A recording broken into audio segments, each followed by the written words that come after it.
Saya bilang ada dua ya.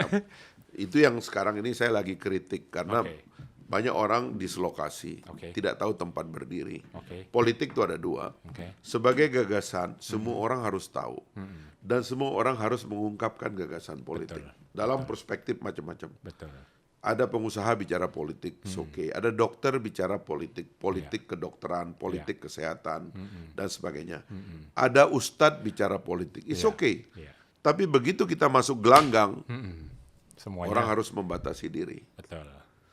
Kalau saya adalah, misalnya saya sering mengatakan gitu ya, masuk gelanggang ini kan perang. Di sini ada calon, ini kan kayak zaman dulu.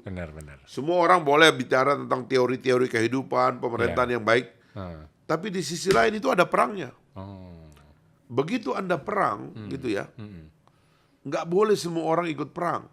Bahkan kalau saya membaca di dalam Al-Quran pun dibilang, tidak harus semua orang pergi berperang. Harus ada yang tetap belajar. Gitu. Inilah guru-guru kita dan sebagainya. Nah, apalagi dalam tradisi demokrasi, kita tidak melawan musuh. Yang kita lawan tuh kawan. Makanya saya sering mengatakan ke teman-teman, yang ini semua orang silakan lakoni. Berpendapat, berceramah, berpidato dan sebagainya. Tapi tolong kalau begitu terlibat dalam kontestasi yang real, serang menyerang, kalau bisa kita reserve beberapa kelompok dari masyarakat kita untuk tidak usah ikut berperang, karena ini bukan dunianya, ini adalah bergetah ini dunianya gitu. Nah, berarti benar-benar pilihan ya Bang ya. Harusnya kalau orang tuh mau tarung kan, politik itu kan ada pesertanya, ada aturan mainnya, ada penggembiranya. Paling tidak kalau mau jadi penggembira cukup mungkin.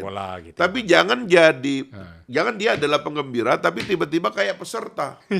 Ikut maki-maki, ikut serang gitu, ikut macam-macam itu kan. Kayak dia kandidatnya gitu. Nah, ini kayak gini-gini kadang-kadang itu harus ada menahan dirinya gitu loh. Dan yang kacau kadang-kadang dalam pertarungan seperti ini.